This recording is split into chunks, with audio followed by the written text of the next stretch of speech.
cara. Amigas, não pensei que eu teria que vir fazer um posicionamento a respeito disso, mas esse é só o começo de todos os posicionamentos em relação a tudo que tá entalado aqui na minha garganta há muito tempo que eu já deveria ter falado, né? Em primeiro lugar, que quem expôs isso nem foi a Camille, foi outra pessoa que a gente já vai chegar também pra falar sobre esse... Enfim, vamos lá. Qual que foi a situação? Quando eu vim morar em Madrid, eu não tinha absolutamente ninguém falava comigo, eu estava praticamente com depressão. E eu conheci a Camille através de uma outra pessoa, que hoje em dia a gente também não tem mais contato, e querendo ou não, a gente se aproximou muito. Ela morou praticamente 4 meses na minha casa. Não tenho nada pra falar sobre ela, ela sempre foi uma amiga muito intensa, muito prestativa, da mesma forma como eu fui intensa e prestativa com ela. Todas as coisas boas e maravilhosas que ela fez pra mim, eu também fiz pra ela. Continuando, em relação à história que estão falando. Em primeiro lugar, o cara nunca foi ex-namorado dela. Ela nunca teve nada com esse cara. Foi lá, seguiu este cara, encontrou ele em uma festa e eles ficaram nessa festa. Se beijaram depois, fizeram alguma coisa, não, que eu não vou contar aqui, e foi só isso. Esse foi o contato que eles tiveram. Eles ficaram em uma festa. Ponto. Continuaram, acho que flertando ali pelo Instagram, como jovens solteiros fazem. E aí estávamos nós 4 decidindo pra onde a gente ia, se a gente ia pra Ibiza ou se a gente ia pra Marbella com ele.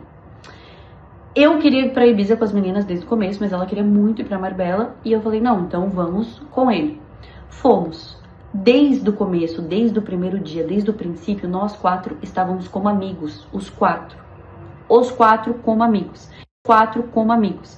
Eu sabia que ela era afim dele, tanto que em nenhum momento da viagem eu demonstrei interesse, ou dei abertura, ou deixei ele falar alguma coisa. Porque eu sabia que mesmo ele não dando liberdade ou abertura pra ela, ela estava afim dele. Tanto que no primeiro dia, pra vocês terem noção, ele levou uma outra menina pra dormir com ele. E eu falei, amiga, não fica nessa, sai dessa, pra que ficar com um cara assim, se ele não tá afim de você? E você sabe quando duas pessoas, tipo, não tem a química, quando uma pessoa não tá afim da outra. E eu sempre aconselhando ela a não ficar afim dele. Tanto que nesse mesmo final de semana, eu beijei um amigo dele, porque eu realmente não queria nada. Passou esse final de semana, nós iríamos pro Brasil, nós 3. Eu, ela e uma outra amiga. Infelizmente ela não pôde ir, foi eu e essa amiga. Nesse meio tempo, ele começou a conversar comigo e a gente começou a conversar sobre umas coisas de apartamento. Porque eu tava voltando a morar em Madrid e eu precisava de um apartamento. E ele, não, porque eu conheço umas pessoas e nananã, e me mandando apartamento, a gente conversando. E eu já tava solteira mais ou menos um mês e pouco. E a gente começou a conversar. E começou a conversar muito. E aí chegou um momento que eu falei, que eu pensei assim, cara, eu tenho que achar a melhor maneira de falar pra ela que eu estou conversando com ele. Pra ver, tipo, eu já não tava conversando tanto com ela, pra ver como tá esse sentimento dela em relação a ele, porque eles não se falam mais, porque já passou umas 3 semanas, pra ver como ela tá se sentindo em relação a isso.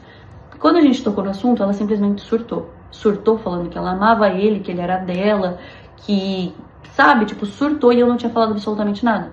E aí eu pensei, cara, vou chegar em Madrid, vou tirar as minhas coisas da casa dela e absolutamente nada.